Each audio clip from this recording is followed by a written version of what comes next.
Estamos en una nueva edición de nuestro programa Diálogos sobre Educación, una producción del canal UMAC TV. Hoy tenemos el placer de contar con la presencia de una importante invitada, importante no solamente por el cargo que ocupa, sino por su trayectoria dentro tanto del sistema escolar como dentro de nuestra misma casa de estudios. Estoy hablando de Margarita Macuc Sierra Alta, Seremi de Educación. Muy bienvenida. ¿Cómo estás, Rafael? Muy bien. Bueno, muchas gracias por aceptar nuestra invitación. Queremos conversar contigo no solamente sobre tu cargo actual, queremos conocerte como educadora y como investigadora. Para eso primero quisiera presentarte académicamente hablando. Chapo. Tú eres licenciada en Literatura y Ciencias del Lenguaje, titulada en la Pontificia Universidad Católica de Valparaíso. Eres magíster en Literatura Hispánica de la Universidad de Santiago. En Lingüística. En Lingüística. Lingüística Hispánica. Lingüística Hispánica. Y doctora en Lingüística de la Pontificia Universidad Católica. Sí. Perfecto. Y has sido académica de la Universidad de Magallanes durante casi 20 años. Has trabajado para, tengo entendido, dentro de la Facultad de Ingeniería, dentro de la antigua Facultad de Humanidades, actualmente Educación y Ciencias Sociales, también en el Instituto de la Patagonia, y actualmente eres Seremi de Educación por la región de Magallanes y Antártica chilena. Sí. Muy bienvenida, Margarita. Gracias por invitarme. Me gustaría partir conociendo un poco a la persona. ¿Cómo llegas tú a la docencia, en primer lugar? ¿Cómo se despierta en ti la vocación de la enseñanza? Mira, es una historia bien especial porque en realidad todos los estudiantes siempre hasta cuarto medio nunca saben lo que estudiar, y yo pasé por lo mismo. Y de pronto yo vivía en Viña y estaba estudiando en el Liceo de Niñas de Viña, y pensé que podía estudiar pedagogía porque yo tuve un tío que murió el año pasado y que él estaba estudiando segundo año de pedagogía en castellano en la Universidad de Chile en Valparaíso, en el pedagógico, y en segundo año le dio esquizofrenia y interrumpió su estudio y nunca más volvió a la universidad, y tuvo una vida compleja producto de la enfermedad. Entonces como que pensé en un minuto, en un segundo decidí que iba a estudiar pedagogía porque en lenguaje o literatura, como era el título en ese momento, era licenciatura en Literatura y Ciencias del Lenguaje y Pedagogía en Castellano, el que daba en la universidad mía. Entonces yo dije, bueno, un poco para doblarle la mano al destino, ya que él no pudo, que al menos yo lo haga. Fue una decisión así, muy rápida, muy yo creo de piel, muy intuitiva. A los 17 años uno no toma decisiones así. Así que así fue como estudié pedagogía, fíjate. Y después me sedujo la pedagogía. No lo hice porque tenía claro lo que iba a estudiar, ni sabía de lo que se trataba muy bien. Ahí, estando ya en la universidad, le tomé el gusto. Además que igual estar en la universidad siempre es entretenido, uno lo pasa súper bien, conoce un mundo nuevo de ideas, de reflexiones que nunca he tenido la posibilidad de hacer, de análisis, profesores que te abren a un mundo de conocimiento. Entonces, en verdad como que después la carrera te conquista y ahí es como entré a la pedagogía. Perfecto.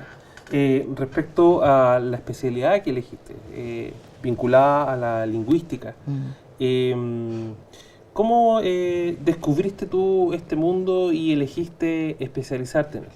Sí, nuevamente una casualidad, porque yo nunca me gustó lingüística cuando estudié, siempre me gustó más literatura, gramática y educación también, harto, me gustaba filosofía, psicología, y lingüística lo encontraba lo más fome del mundo. Pero yo nunca tuve una profesora que me hiciera clase que fuera motivadora. Y la profesora que me interrogó en el último examen que yo di de lingüística en la carrera era la profesora Marian Peronar, la primera lingüista en Chile, que además formó toda una escuela y una tradición en la Universidad Católica de Valpo y en Chile en general. Miembro de la Academia Chilena de la Lengua, en fin, tiene un montón de logros ella. Ella creó el doctorado, ella creó el máster en lingüística. Entonces, cuando yo di ese examen, me fue muy bien en ese examen. Y ella me dijo, ¿usted nunca pensaba en estudiar lingüística? Y me dijo, usted tiene como intuición para la lingüística. Y dije, no. Y bueno, cuando me casé, a los años después, en el 90, le comenté a mi marido eso, esa experiencia que había tenido. Y él fue a la USACH, averiguó por el magíster en lingüística con la Elia Díaz de Vidorsky, siempre me acuerdo, y le dijo, ya, y averiguó qué consistía hacer el magíster, qué había que hacer, postular, qué sé yo, y me dijo, tienes una entrevista, anda. Y fui, ahí hice el magíster. Entonces fue una cosa bien entretenida, porque al final no fue tan pensado tampoco, ¿no? Yeah. Pero fue producto de la propia experiencia y se fue dando solo, pues a veces las cosas cuando se dan naturalmente y solas es porque tenían que ser así. Perfecto. Oye, ¿y puedes contarnos cómo llegas tú a la Universidad de Magallanes? Bueno, terminé el magíster en lingüística, durante esos años nació mi hija y mi hijo, yo los interrumpí por un periodo, durante la última etapa de los embarazos, y me vine con Walter porque Walter postuló a la creación de la carrera de trabajo social. Pues los dos somos colegas acá en la universidad. Entonces se creaba ese año la carrera de trabajo social y él, mirando el mercurio, encontró esta oportunidad laboral y que nosotros queríamos salir de Santiago. Los niños eran muy chiquititos, mi hijo Pablo tenía 1 año 8 meses, la Ale tenía 3 años y 8 meses igual. Entonces queríamos otra vida para los niños y para nosotros también. Queríamos incursionar en el mundo académico, queríamos una vida tranquila. Santiago no era muy habitable en esos años, era bien duro la vida en los años 90, 95. Y justo viene esta oportunidad y nos venimos juntos con Walter y él queda en este cargo como coordinador de la carrera de trabajo social. Y yo empiezo a trabajar en el británico, en el colegio británico, haciendo clases. Y además, el segundo año empiezo ya a ser acá como profesora adjunta en ingeniería, en las carreras técnicas, en el Instituto de la Patagonia, en distintas carreras hacía clases como adjunta. Perfecto. Revisando tu currículum, uno se da cuenta de que has invertido mucho de tu tiempo y de tus capacidades en la investigación. ¿Qué puedes contarnos acerca de ello? ¿Cuál ha sido la o las temáticas que más te han interesado en esa materia? Mira, ahí tengo 2 líneas de investigación que las dos me encantan. La primera es producto del magíster en lingüística de la USACH, de la Universidad de Santiago. Ahí yo tengo una línea de investigación que es el perfil lingüístico de Punta Arenas. Y esa fue mi tesis del magíster. Y ahí empecé a meterme con la lengua en Punta Arenas, la lengua hablada, y las variedades propias de la región de Magallanes, variedades sintácticas, semánticas, léxicas. Y esa fue mi propuesta de tesis de magíster, que la aprobé muy bien, me fue súper bien, qué sé yo, y de ahí empecé a publicar en esa línea, pero después empecé a más profundizar en cada área de la lengua. Entonces, hay un trabajo sobre los mensajes del campo, hay algunos trabajos sobre el verbo en Punta Arenas, de Magallanes, las influencias de Chiloé, las influencias de España, y empecé como a buscar toda una serie de... Uno se mete en un tema y de ahí empieza a encontrar como unas explicaciones que no pensaba que iba a encontrar. Y bueno, lo típico del me crecí, lo caí, o siente acá, que son usos propios de la región de Magallanes y que son usos propios porque acá en Magallanes tenemos harta influencia de Chiloé en la lengua, pero además esa influencia se ha mantenido intacta desde España, por lo tanto es más cercano al español de España, el español de Magallanes, que de otras partes de Chile. Entonces tiene particularidades súper interesantes, por ejemplo, el hecho de que existan muchas menos variedades que tienen, a ver, acá en general el español se habla muy bien y eso es un rasgo también que llama la atención. Hay menos variantes estigmatizadas acá. No sé, acá es poco común encontrar que alguien diga, te lo voy a entregártelo. Me voy a caerme, no sé, cosas, la reduplicación del pronombre clítico, que se llama en términos muy lingüísticos, pero que en el fondo es una situación gramatical que se da de Puerto Montt hacia el norte y no se da en esta región. Y yo la he analizado harto. Entonces, hay hartas especificidades de la lengua en Magallanes. Y bueno, eso ha significado que haya tenido que presentar hartas ponencias, lo he presentado en varias partes del país, en congresos de la Sociedad Chilena Lingüística y también en otras partes de otros países. Y llama harto la atención, porque tenemos hartas particularidades. Bueno, ese es un tema, es un área de la investigación. Pero después yo hice mi doctorado en lingüística y me metí en la comprensión de textos.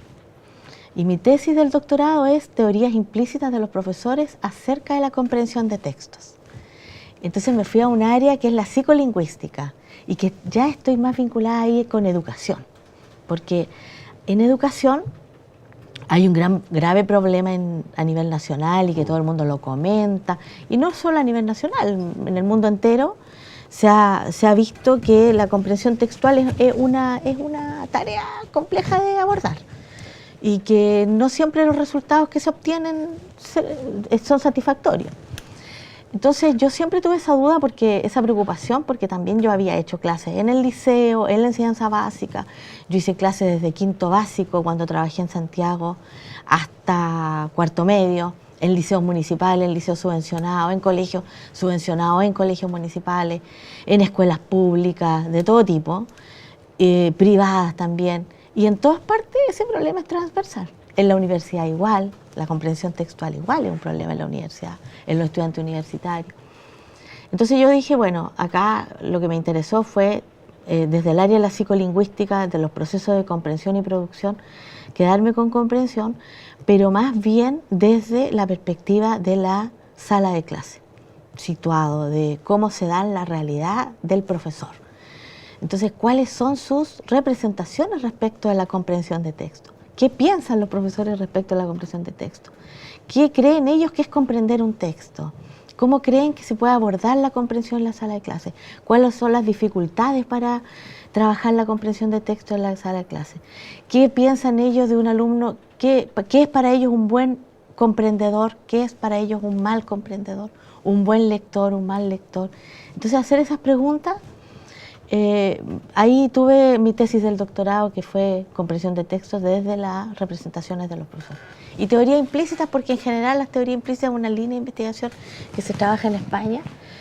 Y yo me fui a hacer la tesis del doctorado a España, con dos profesores, un experto en comprensión de textos, que es Manuel de Vega, y una psicóloga, que también es experto, María José Rodrigo, y que era esposa de Manuel de Vega. Y se coincidió eso, y yo me fui a La Laguna, a la Universidad de La Laguna, así que trabajé los dos temas con ellos de mi tesis. Y ha sido muy interesante porque también me ha reportado mucho satisfacciones esa línea, porque no se había desarrollado en Chile, y en general nadie había incursionado en tomar la parte de psicología y la parte lingüística y combinarla en teorías implícitas, y sobre todo aplicándolas a la enseñanza. Así que así me tienes. Bueno, sin duda es un tema muy relevante que acabas de tocar, el de la comprensión de textos, porque tiene un efecto en la sociedad que es enorme.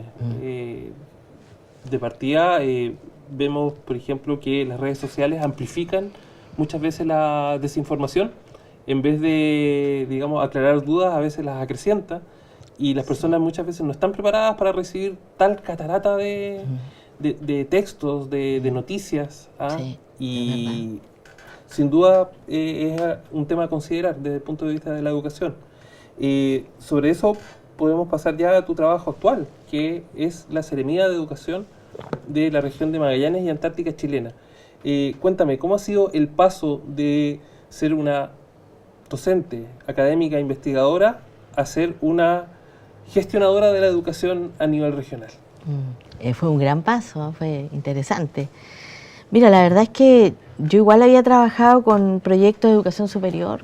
De hecho, con don Juan habíamos trabajado en un proyecto cuando él era vicerrector. Trabajamos en las mallas curriculares de 2 ingenierías en un proyecto grande, y yo empecé ahí Ese fue mi primer trabajo como profesora jornada completa. Empecé con Elia.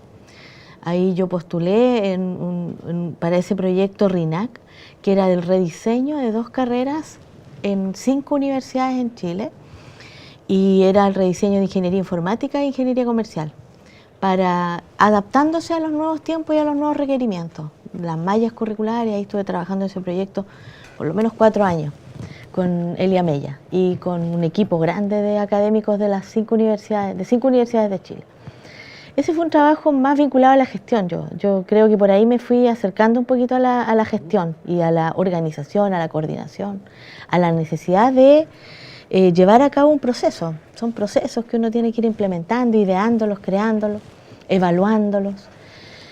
Y bueno, luego llegar a la seremía me vinculó con todos los temas que yo había estado trabajando durante toda mi vida. Al final, el sistema escolar, el sistema desde la básica hasta la media, un poco las exigencias que tiene el sistema de la educación nuestra en términos de calidad, en términos de mejorar los procesos, de lograr que el Ministerio de Educación tenga un mayor protagonismo, impulsar cambios que van en función de la mejora de la calidad educacional, de los aprendizajes. Entonces, para mí ha sido súper interesante poder estar ahí, porque ahí he hecho lo que yo siempre pensé que había que hacer, y los cambios que se han implementado desde la serie de leyes que se han aprobado,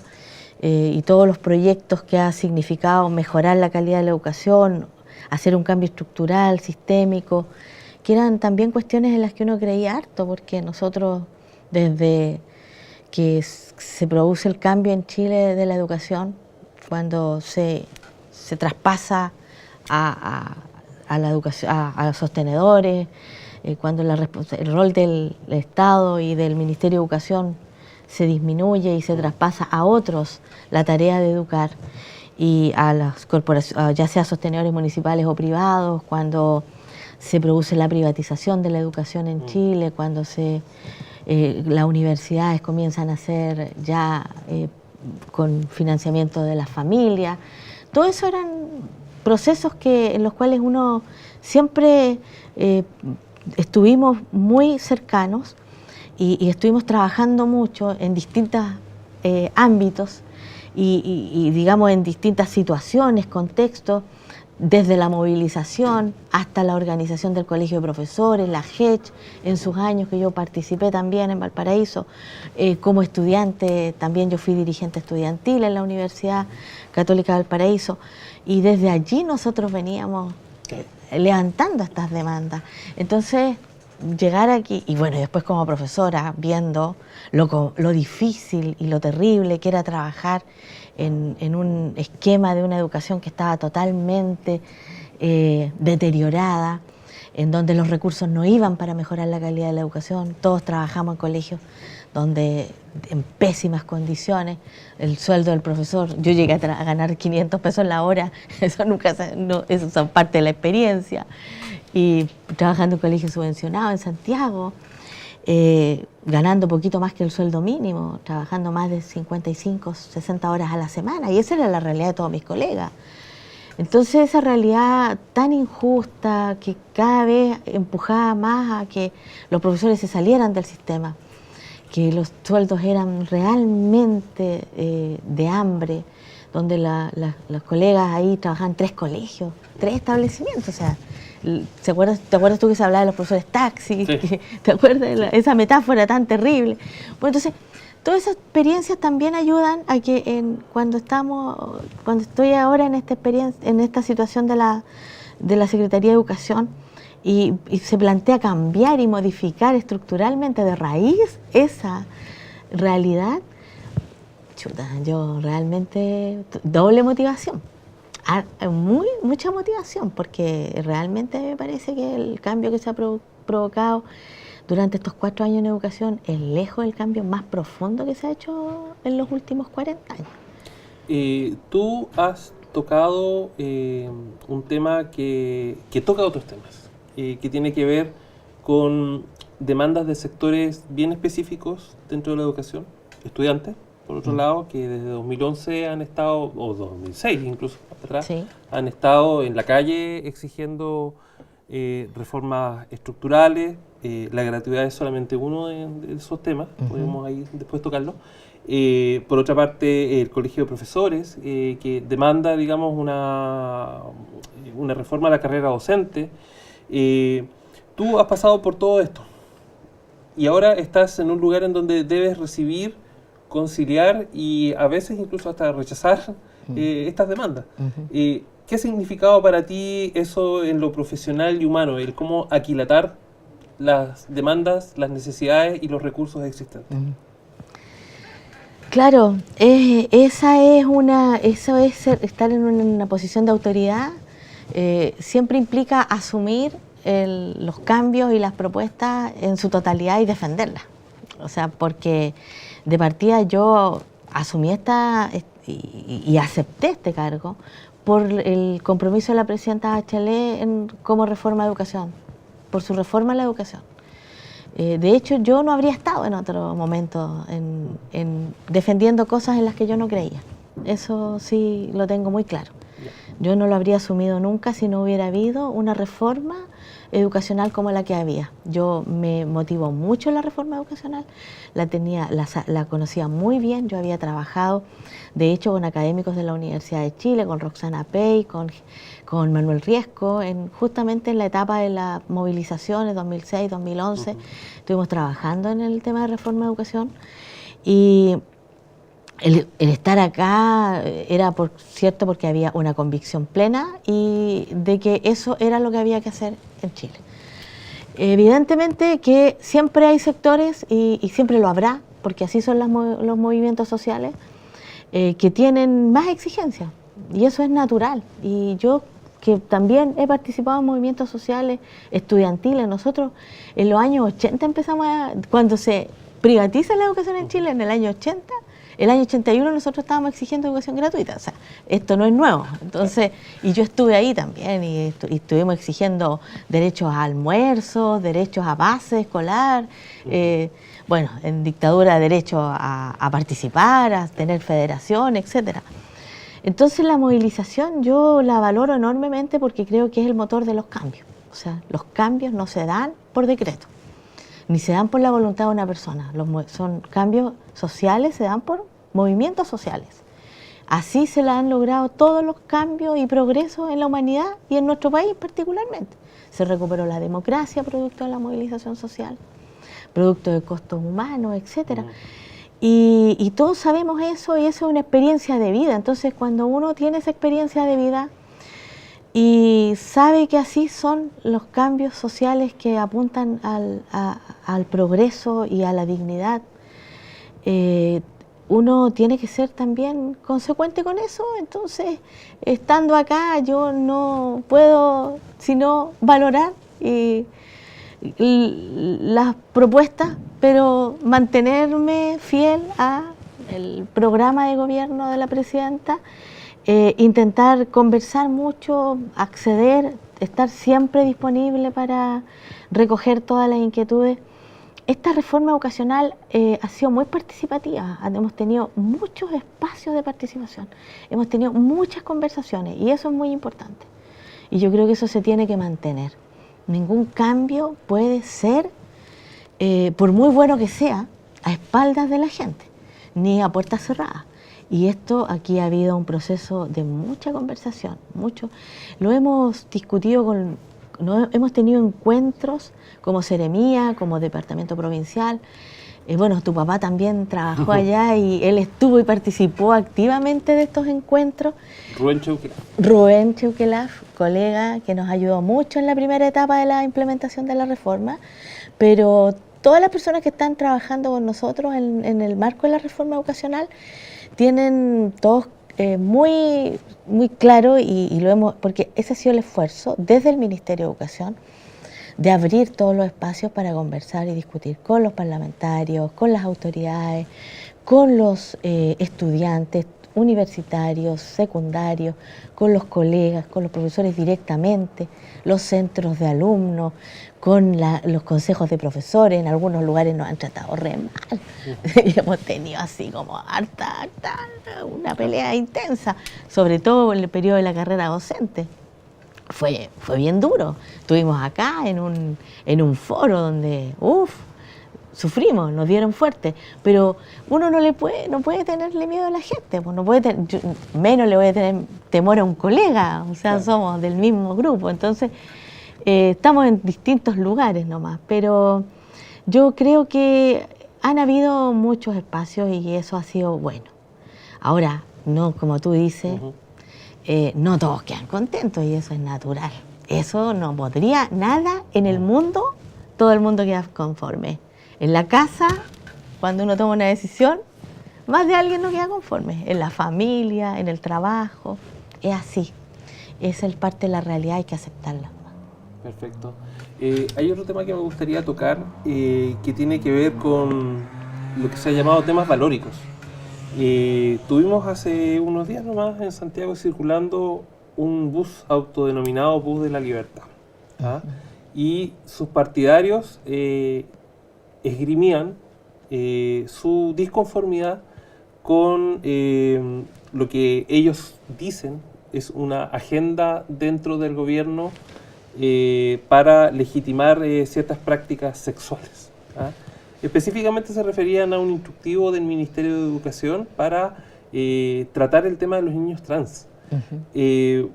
Tengo entendido que aquí en Magallanes también hubo objeciones a eso de parte de representantes de las iglesias. ¿Qué nos podrías contar tú al respecto y aclararle a los televidentes de qué se trata realmente esto?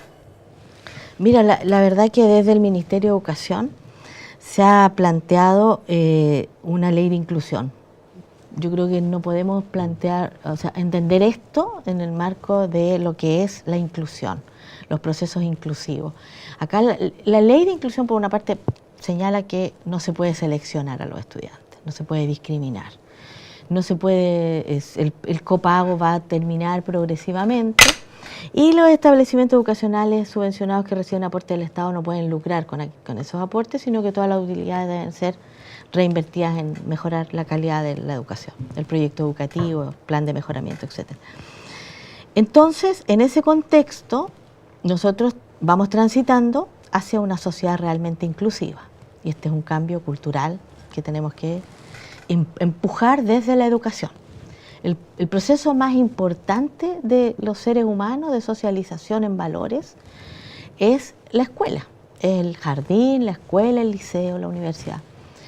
Y la familia, obviamente, pero nosotros tenemos que generar como sociedad que en las escuelas se promuevan valores de respeto al otro. Y a mí no me gusta la palabra tolerancia, porque encuentro que usamos la palabra tolerancia, decimos toleramos la diferencia, toleramos al otro, ¿no? A mí no me gustaría que me toleraran, yo prefiero que me respeten. O sea, yo creo que como ser humano merezco respeto. Tolerancia no es lo mismo que aceptación. Exactamente. Entonces, yo creo que acá todos somos seres humanos y el Ministerio de Educación parte del principio de que todos los niños y todos los jóvenes deben ser respetados porque tienen derechos humanos fundamentales. Y la sexualidad forma parte de los derechos de las personas. Así como el nivel socioeconómico, así como es su origen, ¿no? Su etnia, si viene de otro país. Somos todos seres humanos, habitamos este planeta. Y como tal, tenemos ciertos estándares universales que debemos respetar. Y esos estándares universales están establecidos a nivel de nuestra sociedad. Y nosotros adherimos a esos derechos universales, ¿no? A los derechos humanos.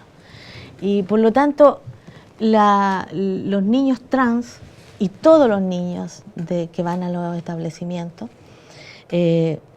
tienen alguna característica particular vinculada a su género, a una decisión o a una opción, o bien a una situación particular de cada uno. y tienen los mismos derechos que cualquier niño. Entonces, negar eso, ese es el principio fundamental. Entonces, no, yo creo que por ahí va o sea, la discusión. Algunas personas creen que esto es promover ciertas conductas, ¿no? Claro. Pareciera ser que por ahí va la preocupación, pero yo creo que teniendo claro que nosotros somos seres humanos que tenemos derechos y que tenemos que respetarlos a ultranza y sobre todo los derechos de los niños, independientemente de las características de cada niño o de cada joven. Los derechos superan las características de cada uno. Si tiene necesidades educativas de aprendizaje, si tiene dificultades para aprender, si tiene déficit atencional, o no sé, tantas características que podemos tener las personas. Es que no hay un mundo de personas iguales, entonces no hay ningún lugar donde haya personas iguales. Entonces tenemos que asumir que la diferencia forma parte de la realidad y eso no hay más que discutir, y que en ese contexto la escuela tiene que respetar y valorar y generar todas las condiciones para que se respete y se valore. Perfecto, Margarita. Ha sido un placer conversar contigo y conocer a la persona detrás del cargo y de la autoridad siempre es útil. Quisiera agradecerte el que hayas compartido con nosotros tu experiencia, tanto docente, académica, como autoridad. Y bueno, nos estamos viendo pronto en otro capítulo de Diálogos sobre Educación en UMAC TM, muy próximamente. Muchas gracias.